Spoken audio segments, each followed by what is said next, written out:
എറണാകുളം കാലടി കാഞ്ഞൂരിൽ നിയന്ത്രണം വിട്ട് ബൈക്ക് മറിഞ്ഞ് യുവാവ് മരിച്ചു. കാഞ്ഞൂർ വെട്ടിയാടൻ വീട്ടിൽ ആഷിഖാണ് മരിച്ചത്. ഇന്നലെ രാത്രി 11:30ഓടെയായിരുന്നു അപകടം. ജിജീഷ് കരുണാകരൻ വിവരങ്ങളുമായി ചേരുന്നു. ജിജീഷ്, വിശദാംശങ്ങൾ.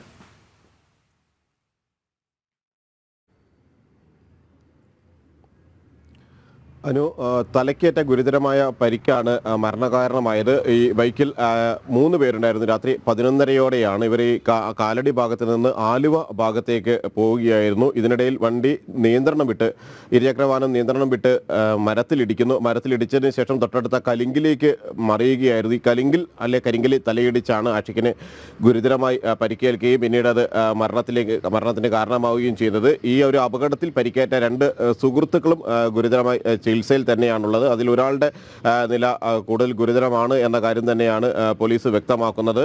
അങ്ങനെ ഈ ഒരു മേഖലയിൽ അല്ലെങ്കിൽ കാലടി മേഖലയിൽ നിരന്തരം ഈ രാത്രികാലങ്ങളിൽ വാഹനാപകടങ്ങൾ പൊതുവെ കൂടുതലാണ്. പല ഘട്ടങ്ങളിലും അത് റോഡിൻ്റെ അശാസ്ത്രീയത അടക്കം ചില ഭാഗങ്ങളിൽ സാധാരണ ചൂണ്ടിക്കാണിക്കാറുമുണ്ട്. ഇക്കാര്യത്തിൽ ഒരു വിശദമായ അന്വേഷണം അല്ലെങ്കിൽ പോലീസ് പരിശോധനകൾ നടത്തുകയും ചെയ്യുന്നുണ്ട്.